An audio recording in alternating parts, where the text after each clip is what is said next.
we'll just hang on and just wait for people to join us. If anyone's here already, if you could let me know if you could hear us okay in the chat, that would be great. So we know people are here. Hi, Lydia. Great. We'll just give it a couple more seconds just to let everybody in.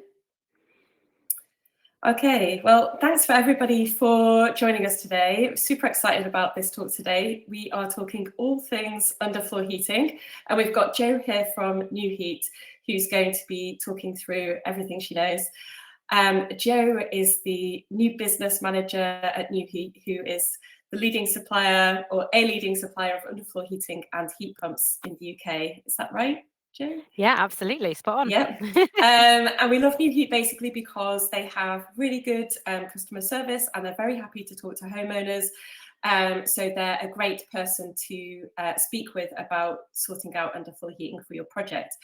Today we're going to be talking through underfloor heating for renovation projects and extension projects, and basically all the things that you need to consider when thinking about that for your build. Just for the session, as usual, if you have any questions as we go through, just drop them in the chat. Amy's here behind the scenes, so she's going to be fielding those. And then at the end of the talk, we can come back to those and Jo will answer them. So Jo, I'll hand over to you. Do you want to just introduce yourself a little bit more and what you do at New Heat?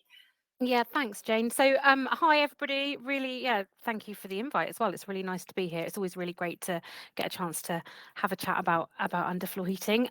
So I am the new business sales manager at New Heat. I've been with the company round about 15 years in 2 innings. I had a little bit of a break in the middle, but yeah, been there quite a long time. Started kind of very much on the kind of sales and kind of account management side, and now manage the new business team. So my team deal with all new inquiries, and that's a real mix of self-builders who are doing their own projects, as well as kind of tradespeople. So we deal with installers. I've got some slides which have got a little bit more about New Heat. So yeah, if you're happy, I'll sort of share those slides, and we'll get into a bit more information and kind of get going. Yep, let's crack on.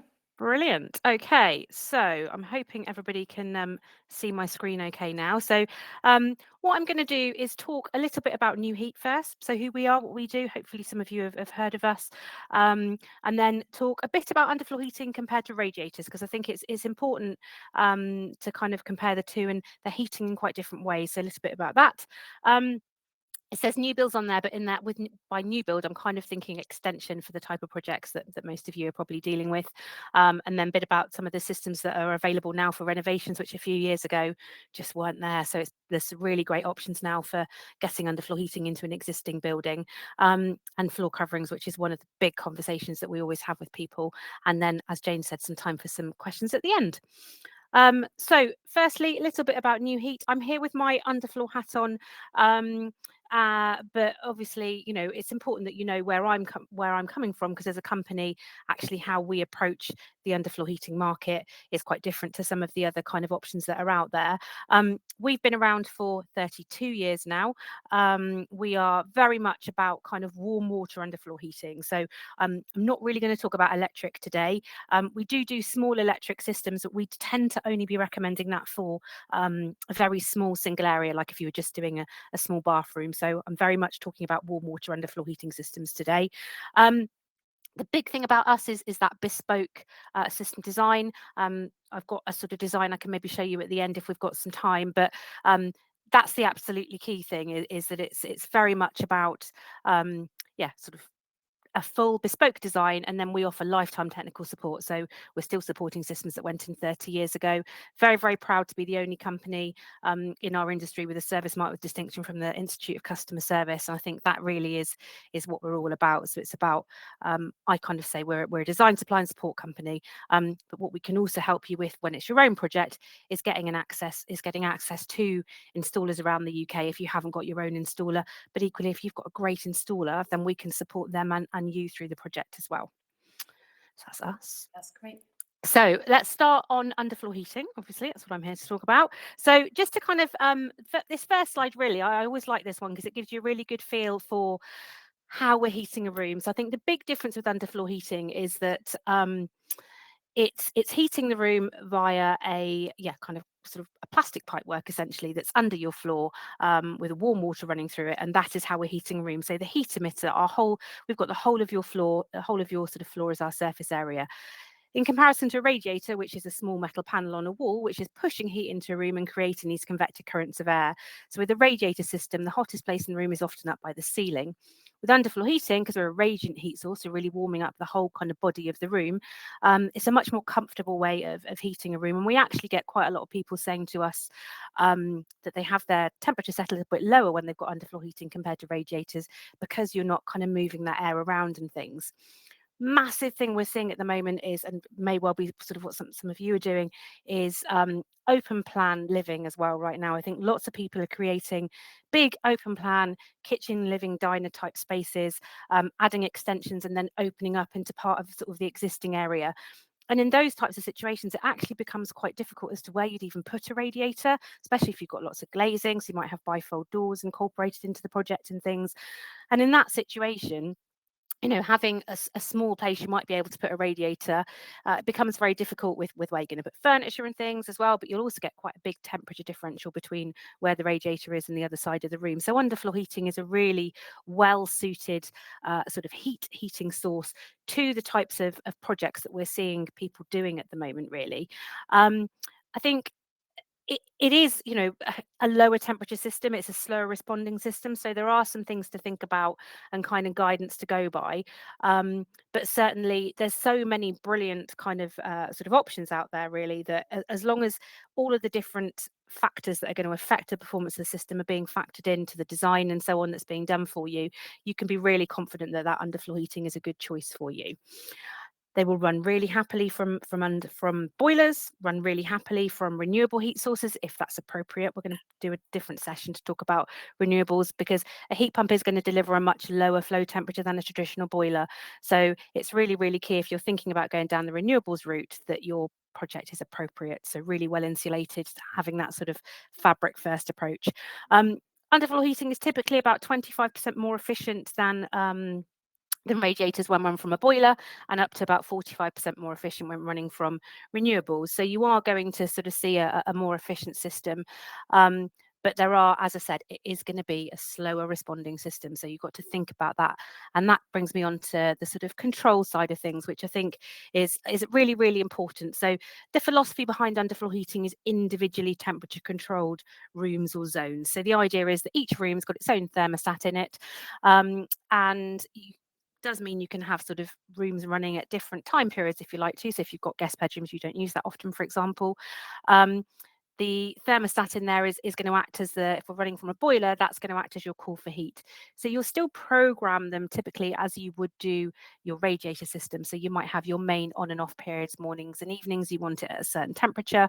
But the way we like to sort of run it to give you that ability to mean we're not going from sort of really, really cold and those slow response times then affecting the system quite significantly for you, is to have sort of setback functionality built into them. So you'll say mornings and evenings, I want this room at 21 degrees. Outside of those times, I want this, if the temperature drops below, say 15, 14 degrees, it can just call for a little bit of heat to trickle in. So it's more about maintaining a temperature in a room rather than the kind of peaks and troughs of heat you get from a radiator system. So it's a little bit of a different way to run it. But as I said, a lot of people find they have the temperature set a bit lower and things as well. Self-learning thermostats as well. So, with certainly the standard heat miser ones that New Heat supply, a lot of companies actually use the heat miser thermostats. They have like a self-learning mechanism. So they'll learn from the previous day's warm-up period and will then adjust to make sure that they're getting that room to the target temperature by the certain time, and they'll adjust. So for seasonal changes as we go through the year, it means you're not having to kind of halfway through, sort of autumn, change your settings again as well, because it will be adjusting as you go through, which is really, really great. I think the key thing about the individual room control as well is that, because some people ask, do we actually need that? Is that a bit overkill? But actually, if you think about it, you could have two rooms next to each other, exactly the same size, exactly the same footprint. One of those rooms has got 3 external walls and bifold doors. And one of those rooms has got 1 external wall and a small window. They're going to have very different heat losses. So that's why the kind of design and the individual kind of room by room heat loss calculations, and making sure that whoever you work with is going through that design process is absolutely critical, really. Underfloor heating will run really happily alongside radiators as well. So you don't have to be, it's not all underfloor heating or no underfloor heating. You can absolutely incorporate underfloor heating into some rooms and not others. So we get quite a lot of people that put underfloor downstairs and want to stick with radiators upstairs, and that's absolutely fine. The two systems, you want them to run independently to each other because of the slightly lower temperatures and slightly different response times and things. So that's just done using sort of incorporating a zone valve into the system, which we can advise you on, but they can run really happy alongside each other. There are also ways there, like I put on there on the control side of things, that you can integrate in radiators and domestic hot water control with an additional thermostat if you then want to have that remote access functionality that we can offer, so you can then access it all through your smartphone and your sort of laptops and so on as well. Could I just ask a sanity check question just quickly Of about course. the thermostats? So you have a thermostat in each room. Say you had your Mhm. big open plan area, would you just have one per space, or would you split that open plan area into different kind of zones?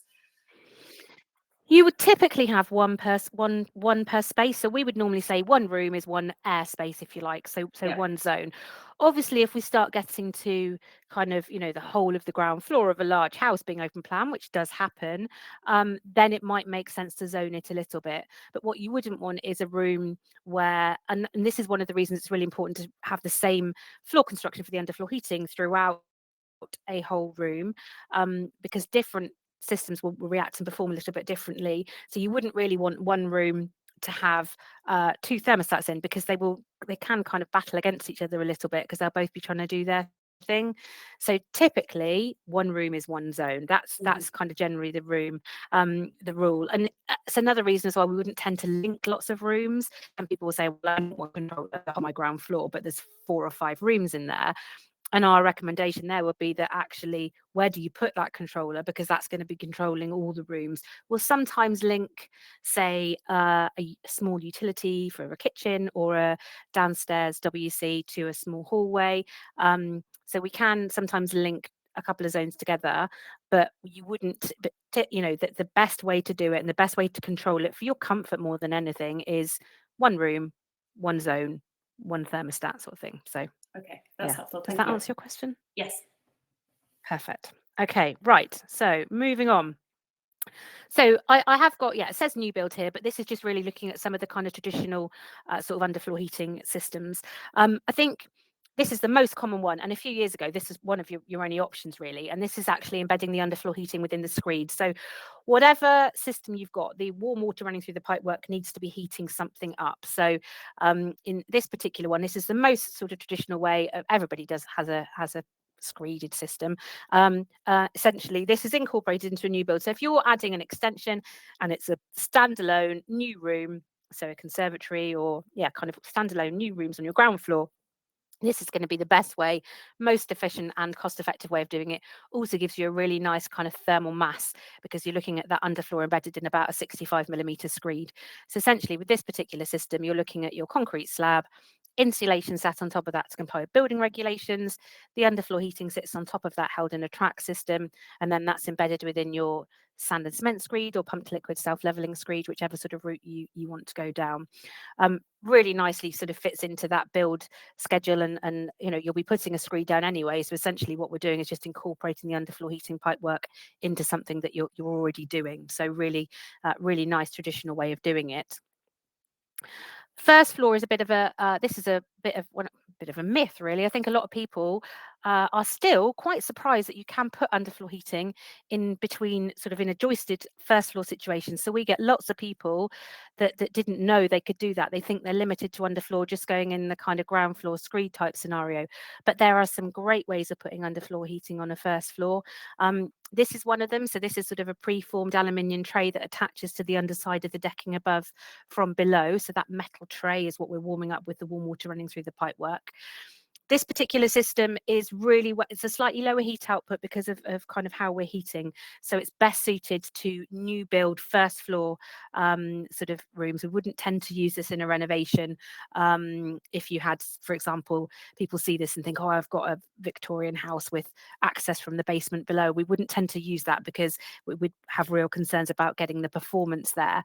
But for a new build scenario, again, if you're adding a big 2-story kind of side extension, we see lots of people doing kind of quite significant kind of sort of extension projects. This is a really great way of getting underfloor heating up on that first floor. Fits in really nicely with the kind of some of the more modern types of joists, so the sort of posy joist with the metal strutting between the kind of the wooden pieces that make up the joist, or I-beam joists. You've got the gaps there to pass the tubing in between the bays, but a really nice system for upper floors. And this is another kind of upper floor system. Now we're in the new build section, but this is actually a really, really good system for renovations as well. So new deck is essentially a structural floor deck system. So what we're doing is we're turning your structural floor deck over your joist into your underfloor heating zone. So this is really well suited to renovations. If you're having to lift the floorboards and kind of potentially get rid of them, and you're going to have to go out and buy a load of new chip or ply flooring, what we're doing is we're coming along and we're making up that floor with the underfloor heating pipework set into the floor deck. So really, really great system here. Minimal height build up, because essentially it's standard chip or ply decks. Normally people are going to put down a 22mm deck. This one is a rooted sort of foil faced rooted chip board, so 22mm plus a 6mm cover board, because obviously we've gouged out some big channels for the pipework to sit in, and you need the structural integrity of that cover board kind of fixed to comply with British standards.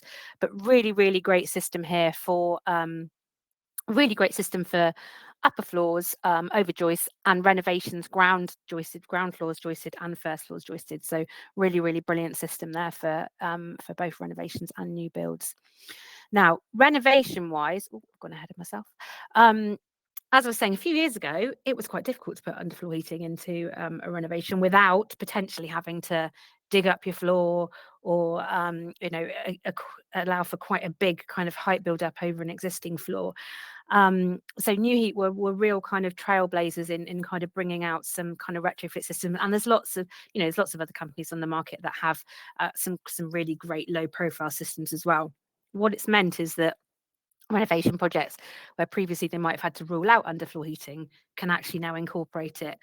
What I'd really like to talk about quickly here is insulation levels, and I think it looks like a question might have come up about downwards heat losses as well. So people worry a lot about downwards heat losses in a ground floor situation in older properties, and right to do so if you've got suspended timber joists on the ground floor, because if you've got a vented space under those joists, and people talk about having drafty floors, don't they? If you've got suspended timber joists in a ground floor with a vented space below, you're looking at about 45% downwards heat loss there. So it's absolutely critical then that you insulate in between those joists, because otherwise you're going to be losing too much heat downwards.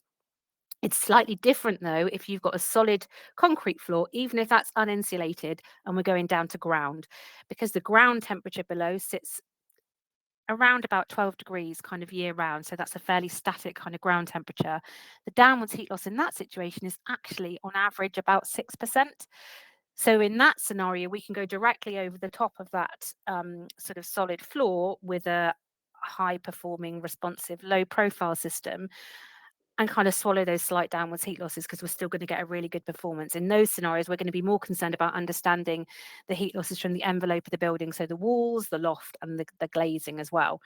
So yeah, it's a bit of a tale of two halves on insulating and renovations. Joisted with a vented space, absolutely you're going to have to insulate. Solid down to ground, if it's a perfectly sound structural slab, you'll be okay. And actually, even if you've got to comply with building regs, they take the view that if the downwards heat losses are lower than about 10% and it's a perfectly sound structural slab, they'll be okay with that, because they look at the financial viability of doing the works, and they say, if you were to have to go down the route of digging up a perfectly sound structural slab and starting over again, you're looking at a payback period of over 200 years, which most of us probably aren't going to see the benefits of. So they kind of are okay with that as well. So that's a really, really positive thing. So I'm going to talk about a couple of low profile systems. The first of which is our low pro 10 system. So this is a pre-routed fibre gypsum board.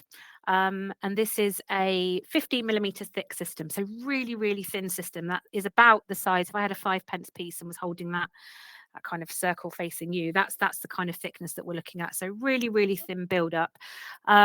This system needs to sit directly on a structural base. So we're going either over a structural floor deck over joists with that insulation underneath, or directly over that sort of existing solid floor.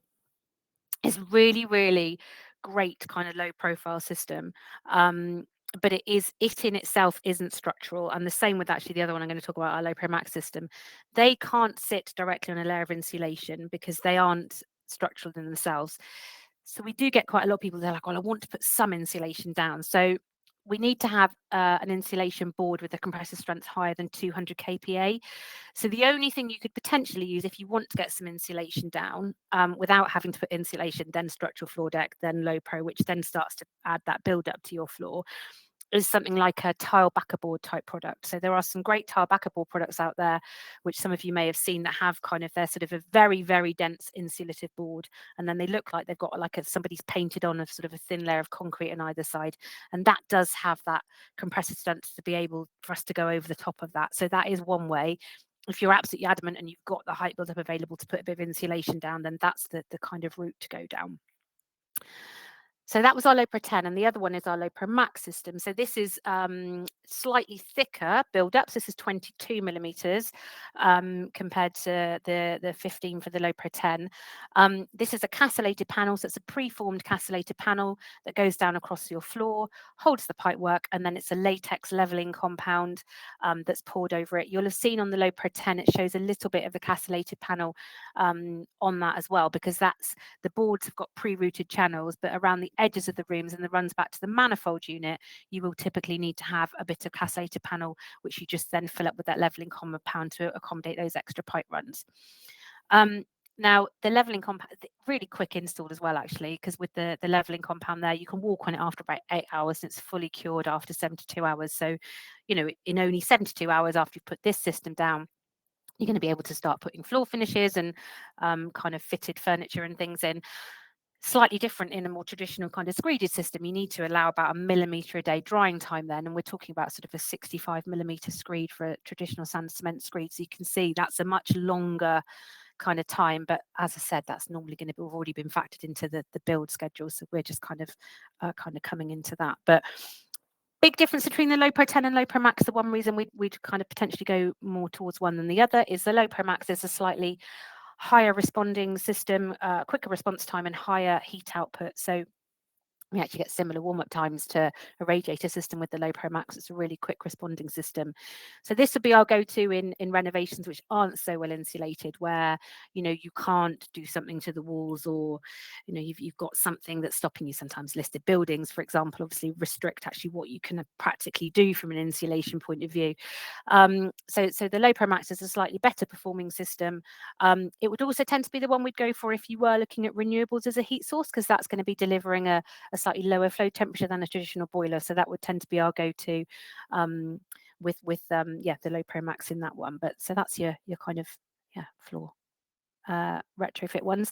So this slide's nice. It just gives you a bit of kind of 5 kind of key things to think about, really. So in any heating system, you know, whether you're having radiators or underfloor heating, insulation is key. You know, really that kind of fabric first approach, the more insulation the better. If you reduce those heat losses, your heating system is going to be more efficient, and be, you know, it's going to cost you less to run it, because the property, you know, you're keeping that heat in as much as you can. Thermostat positioning is key as well. So we will always advise you on this when we're kind of talking about where to put those thermostats. You want to think about, ideally, you don't want them in direct sunlight or in a drafty area. We tend to advise against, if possible, having them on external walls, because you want them to be kind of taking the best kind of sort of temperature in the room. Floor prep. So some of these kind of retrofit systems are going to require a bit of floor prep. So certainly with the low profile systems, the low pro 10, so that's that 15 millimeter board, that needs to go on a really flat level base. If you've got sort of a lumpy bumpy floor and you put this board on it, as soon as you then put something down over the top, it's going to start to break up and things. So there are definitely things to think about from sort of a preparation side of things. Floor coverings, which I'm going to talk about in a minute, really, really important to think about them early. They're not a last minute decision to be making. Actually, what floor covering you're putting down, if you're incorporating underfloor heating, is actually going to have quite a big effect on the performance of the system. And we talk about the watts per square meter heat output, and the difference sometimes between putting tiles down and carpet, for example, can be quite significant. And that could be the difference between us saying we can achieve the desired room temperature in that room and we can't. we're aiming to achieve 21 degrees in living areas and 18 in bedrooms when it's -3 degrees outside. And what the design process shows, I should say, whoever you work with on the underfloor heating, make sure that they're really factoring in, you know, all of these things and doing that detailed design. But what that design will show is when it's -3 degrees outside in that room, we've got a shortfall of X. So that might be because of insulation, but it might be because of what floor finish you're putting down. So it's worth kind of having a look at that side of things.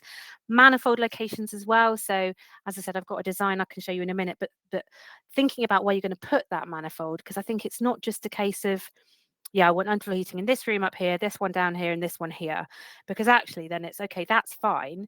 But how are you going to get, where's the sort of distribution point, and how are you going to get the pipework out from and back to those rooms if they're all remote to each other? So there are some things to think about from a practical Can you just perspective. explain what a manifold is actually for those who don't Yeah, know? of course. So your manifold is basically your distribution point for the underfloor heating. So they are your so essentially that's going to be fed by either your boiler or your heat pump, depending on what your heat source is. And then each length of pipework that's under the floor goes out from and back to that manifold. So essentially, they're linked up. They've got actuator heads on them, which are linked to the thermostats in the room. When the thermostat calls for heat, it's going to open up that actuator head and let that water flow into that room.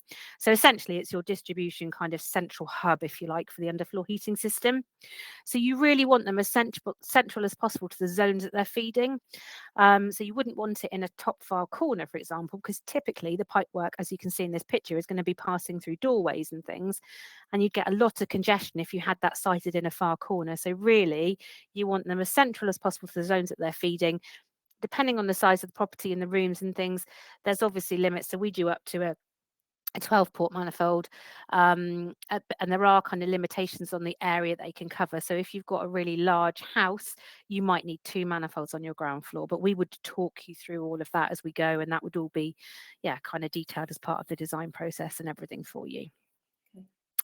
But yeah, thinking about that, so there's lots of things to kind of think about as we go.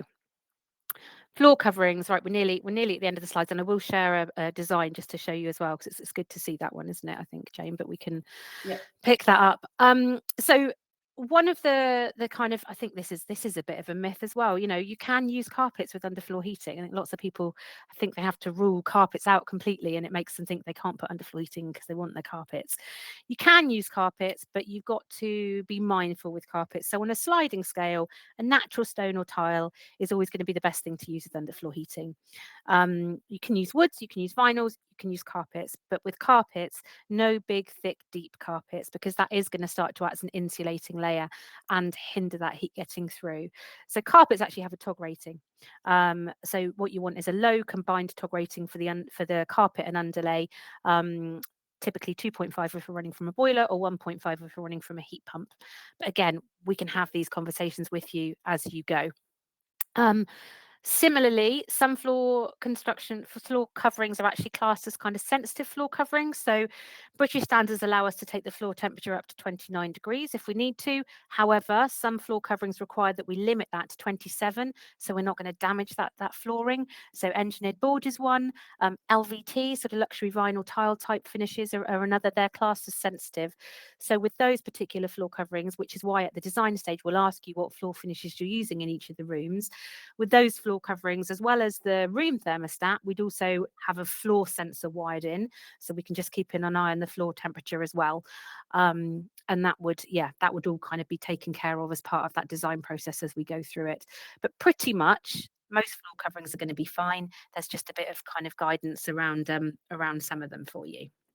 Is solid wooden floor is a bit of a no-no, isn't it? Yeah, we would always advise with wood. We'd always be advising an engineered board rather than a solid timber board. The main reason for that is that solid timber tends to have a slightly higher moisture content. You can get wood sometimes that's been kiln dried and you can allow it to acclimatize, but as a rule of thumb, we tend to say engineered board is your best option, because what you don't want is put this lovely kind of solid board down, but because it's got a slightly higher moisture content, that warmth underneath it then causes those boards to bend and warp and crack, and it's just going to ruin the whole look of the floor for you. So an engineered board, and there's some incredible kind of quality engineered flooring out there now, which is really good kind of option there. Great. And that's me basically. Oh, I was just well, you go, Jane. You go, and then tell me when you want me to share the design. I can show that as well then. Oh no, I was just going to say, well, we've got questions here that I will go through. I just wondered if we could talk quickly about the process, because my experience of specifying underfloor heating is that we'll potentially talk to you or another company and kind of work it all out and get a quote, and then hand that quote over to the contractor. And then when you're on site, the contractor kind of says, "Oh, underfloor heating, I'll pop down to, Selco or wherever, and just buy the packs themselves and put it in." And I was just thinking it's a potential thing that people are going to come up against. There are considerations with this is part of your design process, isn't it? That there are, like you said, different considerations and calculations to be done for the spaces to make sure that everything's working really efficiently. And just that question of whether that can be swapped out, or you hand your quote over to the contractor. It's important that they follow that. Could you kind of talk to that a little bit? Yeah, absolutely. I think it's I would urge you, when you're doing a project, to work with a company that's going to go through a full tailored bespoke design for you, that's going to do room by room heat loss calculations, that can demonstrate to you that their system is going to achieve the temperatures that you want to. So there are lots of different levels of service out there, I think, and you only have to look at, certainly with New Heat, I'm a bit biased obviously, but have a look at our have a look at some of our Trustpilot reviews, because we're very, very proud to have those reviews on there, and encourage people to go and see them. And what they really show is that we're there to support you. And I think the design is critical there. There are systems out there where you could take yourself to a plumber's merchant and probably buy yourself a manifold and a load of pipe and put something in. But what you don't have there is the confidence that that's going to work in winter when it is cold outside, that it's been designed and giving you that peace of mind from a comfort point of view. With regards to kind of how the process goes, we would typically we offer free of charge, no obligation quotation based on floor plans. I'd really encourage anybody, if any of you guys out there have got a project you'd like us to have a look at, you can get floor plans across to us. Mention that you saw us on the webinar here, and we will absolutely kind of look to give you kind of a bit of what we call one of our sort of show discounts. So we give you sort of a 10%, essentially equivalent to like a trade discount, so a 10% discount on the underfloor heating side of things. And I think, we can put a quotation together. We're happy to deal with you. We're happy to talk to your tradespeople as well, if they want to talk to us. But I'd say if they say, "Oh, I always use X supplier," then that's fine, but ask them a bit more. Ask them what that system's going to be delivered for you. Ask them how that system's been designed. Ask them what performance guarantees you're getting, because ultimately it's your house. You're going to be living in it. You want to know in 3 years' time, when you're sat there in the middle of the winter, you want to know that that system is still going to work, because it's been designed to work for your project. So I think be a bit demanding. Ultimately it's your house, and you should be able to be demanding about what's going in there as well. So yeah. Yeah, and if you've put a lot of thought and effort and time working something out, then making sure that actually comes through in the build is important. So yeah, just that handover process. Okay, shall I field a few of these questions here for you to go answer? for it? Okay, so Lydia is asking, can you touch on underfloor heating in the ground floor constructions, i.e. not screed, like suspended timber ground floors, often existing or floating floors, over rigid insulation?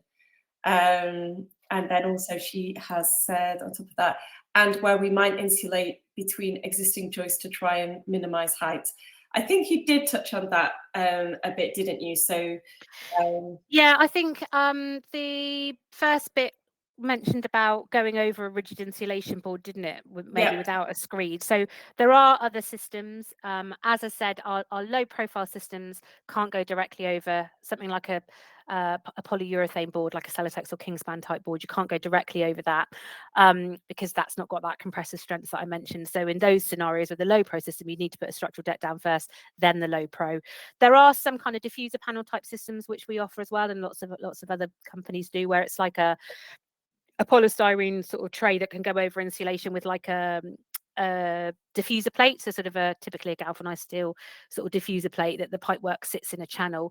That again isn't going to be structural, so you're going to need a structural floor deck over the top of that before your final floor finish. So it's all, I think the key thing in any renovation, if we're looking at kind of what can go down, is what height build up can you accommodate, and then you can kind of work backwards then.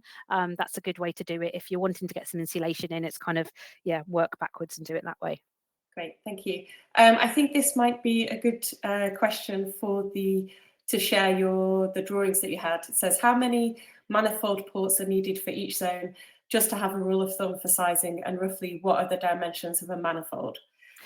Okay, so it really varies because it depends on the tubing centres which are dictated by the heat losses and the flow temperature and things as well. So tubing centres can vary between sort of 150 mil spacings are the tightest we can get. We can go 200, we can go 250. So depending on the requirements of the rooms, if you've got a room which has got really, really low heat losses, we might have that tubing at slightly wider centres and still be able to get the desired kind of room temperature.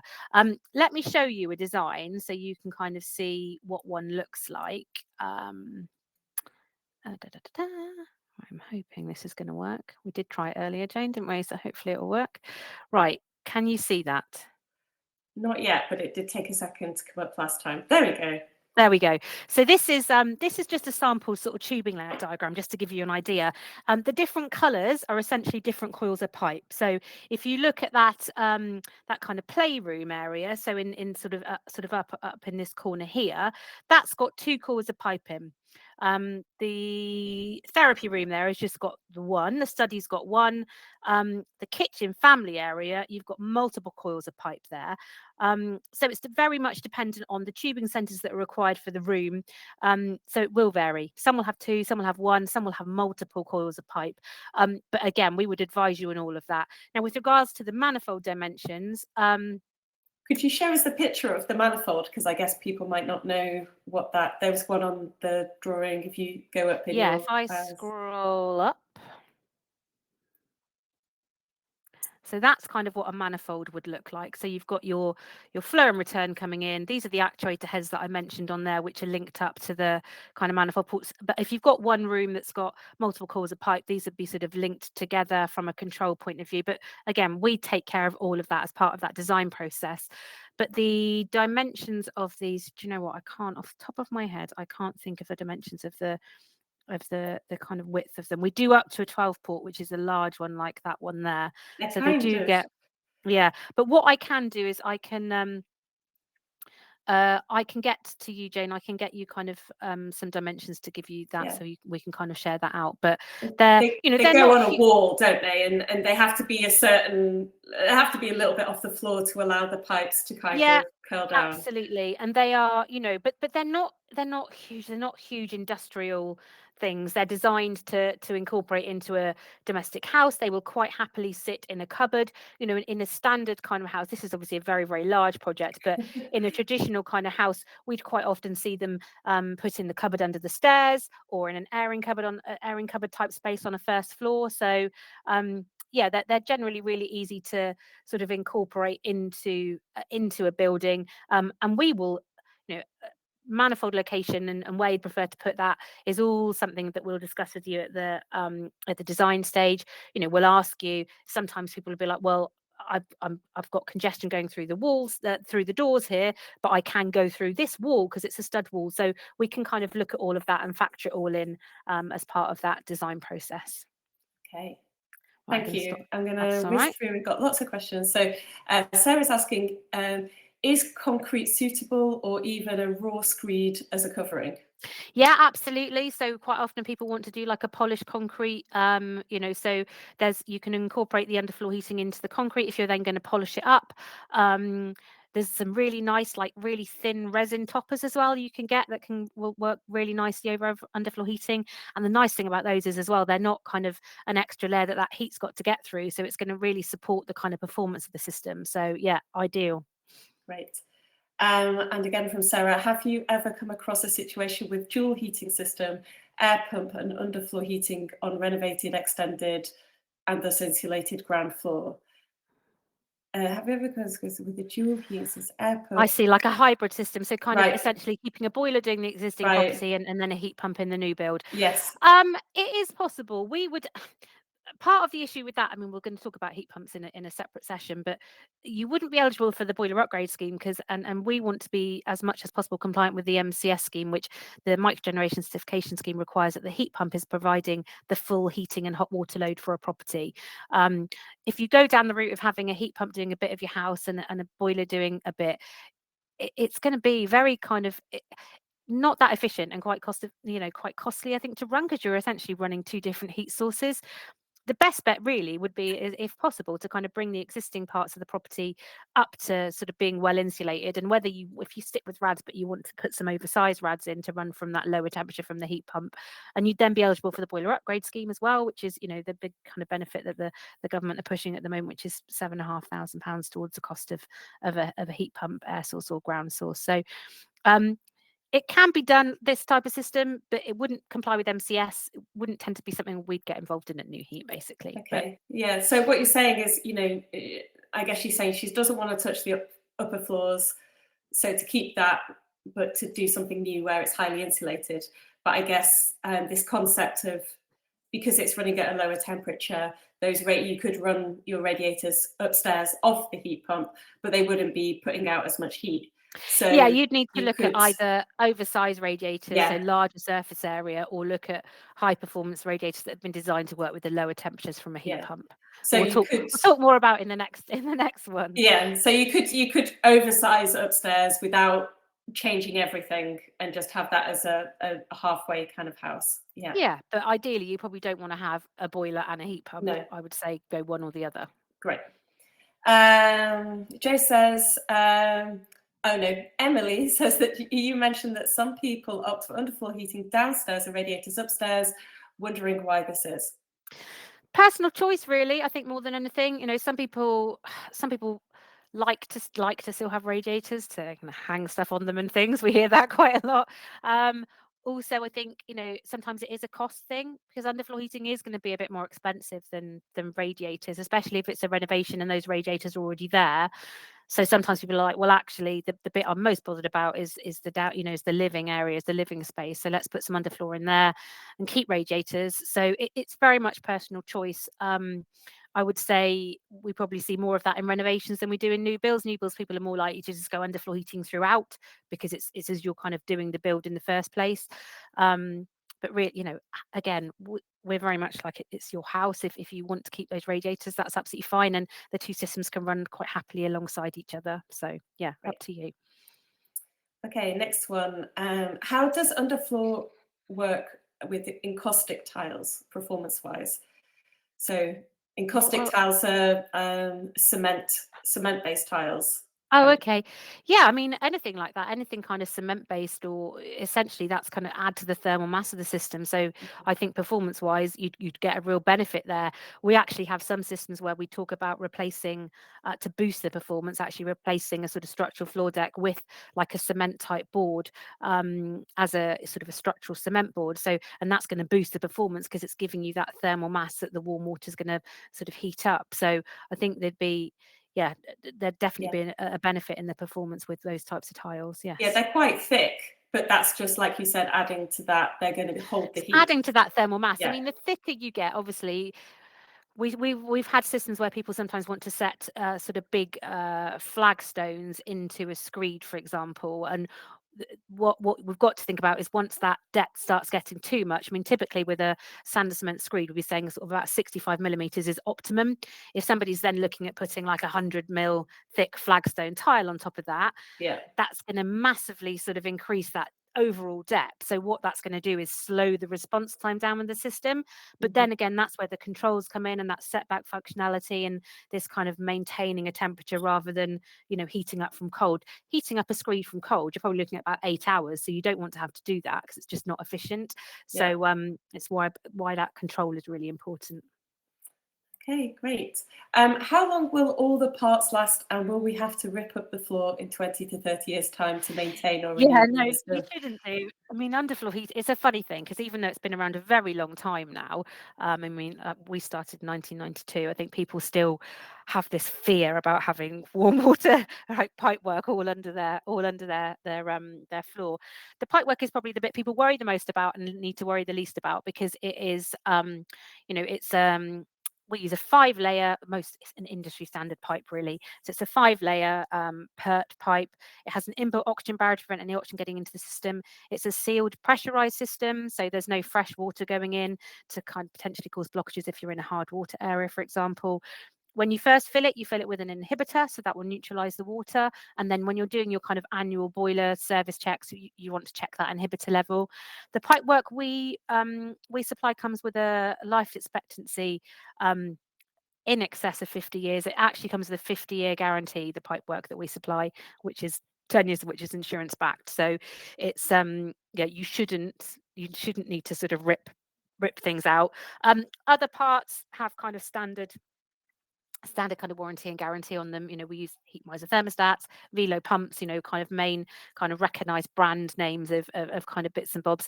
But we're still supporting those systems that went in sort of over 30 years ago. So that lifetime technical support there, that's when that really comes into play, because you've always got that place you can come back to for support if you need it. Yeah. It kind of ties into a question that we had before the webinar from Catherine, who's concerned about what happens when it goes wrong, fixing the maintenance, which we've discovered. Do you ever get leaks that need fixing or connections that become dodgy? And if so, how likely is that to happen? And is the only way to fix them to take the whole floor up? So as I said, really, with the underfloor heat, with the pipework itself, it's got that 50-year guarantee, 10 years of which is insurance backed. You shouldn't have leaks unless someone drills into it or cuts into it. It's very hard to damage. When you first lay it, you fill it, you pressure test it, you hold it at pressure before you put a screed down or before you sort of seal the floor in, and hold it at pressure for a period of time to make sure no damage has been done. So you can be really confident that as it's gone in, it's all good. There's no joints under the floor. So in any plumbing system, your joints, if you like, are your weak point. There's no joints under the floor because each end of the pipework is going out from and back to the manifold, and that's all above floor level. Yeah. So actually, anything where there might be some wear and tear, that's all above floor level at the manifold. So there's no risk with kind of what's under the floor there. I guess you just want to make sure that you've got that your contractors are doing that pressure test before closing it in. In case, the only thing I could think is that one of the pipes got damaged, or that someone poked, got a hole poked in it, and they're going to check the system, or they should be checking the system before it gets closed in. And if it's fine at that moment, then if you're going under screed, you should be okay. And then I guess if you're having a system that's on a timber deck, I guess it's just being wary. And if you change your floor covering, just make sure you tell the people we've got underfloor heating, because obviously the pipework is going to be close to the surface then. So definitely kind of it's fit and forget, but you need to think, if you're doing something that's going to be something's going to be coming close to those pipes, make sure you tell whoever's laying that flooring down, we have underfloor heating. And just things like some floor finishes, sort of wooden boards, for example, engineered boards, there's some brilliant adhesive kind of products you can use. So actually glue the boards down rather than nailing them down, reduce that risk of potentially damaging or piercing any pipe that's under the floor. So it's just being mindful, really. Yeah. This is the same type of question, but if somebody did put a nail through on a timber deck or something, it would be a case of get that pipe out, wouldn't it? You can't. There's no way of running something through the system. Well, to, I mean, I think that you can put joints in, but then you've got a joint under the floor. Yes, so you wouldn't want that. Yeah, in an ideal world, you don't want joints under the floor. You want each end of the pipework going out from and back to the manifold. If someone were to damage a length of pipe, I mean, it's kind of, again, then it's things like where you put your manifold is really important then, because if the manifold's a long way away, you've got that pipe run coming all the way out from and back to the manifold. So it's why the design is so critical. But I would say if that happens, you just as quickly as possible pick up the phone to whoever you've got your underfloor heating from, speak to their technical team, and that's what our technical team are there for. They're there for that telephone support for for your system if anything did happen, which hopefully it won't. Okay, I've realised that we've actually gone over, so I'll just skip through the last couple of questions and then we'll wrap up. We're planning to install in electric underfloor heating instead of water-based combined with solar panels, but after hearing your talk, maybe a low Pro 10 could be better. What are the main advantages of the water-based system versus electric? So I think in a nutshell, it's running costs. So if you look at the cost of running, the electricity cost per kilowatt hour is about 3 times higher than the mains gas or oil or LPG, any of those kind of as a fossil fuel heat source. If you're putting in a heat pump, it's comparative as well, even though heat pumps running on electricity because of the it's more efficient because you're getting more heat out than electricity going in. We'll talk about that in our separate one. But certainly, yeah, I think the big thing on electrical, from a control point of view as well, a warm water system is slightly more controllable. You've got those thermostats, whereas with electrical, it's basically a cable kind of with an electrical current generating that heat. So as I said, we do electric kits and we tend to do them just for small single areas. If you said, I've just got 2 square meter bathroom, I want underfloor heating in, it makes more sense to put an electric mat in there than it does to put in a full warm water manifold and pump and blending valve and all of that. But if you're looking at multiple rooms or large areas, I would say warm water every time. Okay, last question. Thank you so much. We've got a lot of questions. That's all right. Does the underfloor heating system need to be adjusted in any way if you switch from a boiler to a heat pump in the future, like adjusting radiator sizes? Are all systems compatible with either source? Yes, I mean we do quite a lot of future-proof systems at the moment on the underfloor side of things. So we're speaking to lots of people that are like, well, right now I've got a boiler, there's plenty of life left in my boiler, so I want to keep my boiler, but in the future I probably want to switch to a heat pump. We're seeing that a lot at the moment. We can future-proof the design of the underfloor. So the big difference is a heat pump is likely to deliver a slightly lower flow temperature than a traditional boiler. So typically, if we're running from a boiler, we're running the water through the pipework at about 50 to 55 degrees. If we're running from a heat pump, it's more likely 40 to 45 degrees. So we just want to make sure that design of the underfloor is that system's going to work for you with that lower temperature. So that's a little bit different. And then because a heat pump run, the control is a little bit different in the way the thermostats are working. So in a boiler run system, those thermostats are the call for heat. So that thermostat in a room is saying, I'm not at the temperature I need to be, or that I should be at this time. Give me heat, fire up the boiler, give me some heat. In a heat pump run system, it works slightly differently. They're top limiting thermostats. So in a heat pump run system, the heat pump is doing all the control, they're weather compensated and so on. Again, talk about this in the next session. But the thermostat is just, rather than saying give me heat, cool heat, the thermostat in a heat pump run system is saying I'm where I need to be. Don't give me any more heat. Stop putting water into this room. So they work slightly differently. So there is a little bit. There's definitely some changes. It's not just like you couldn't just rip out your boiler and put a heat pump in. What I would say, we're doing it a lot at the moment. Think about it at the beginning. So if you're going to put underfloor heating in, future-proof the design of that so it could run from a heat pump in the down the line. And then when you come to that change, get in touch with your underfloor heating supplier and say, right, we're doing this now. We want to go for a heat pump. Can you help? With the thing you'd put about switching from a boiler to heat pump, like adjusting radiator sizes would definitely need changing if you're going from a boiler to a heat pump, because they are going to, because of that lower temperature. So you will need a significantly larger surface area radiator or high performance radiators that have been designed to work with renewables and with that lower temperature. Amazing. Okay, we're going to wrap it up there. That was an amazing set of questions. And thank you everybody for contributing. And thank you, Joe, for being so informative. And I hope that's helped everybody. And it sounds a little bit like a lot of you would be interested in the heat pump talk. So look out for that, because we'll be getting a date in the diary for that one. And we can talk all about the heat pump and underfloor heating combination. Obviously, check out New Heat, and if you would like that discount, just mention HomeNotes, and we'll be including all the information in the replay that you're going to get later.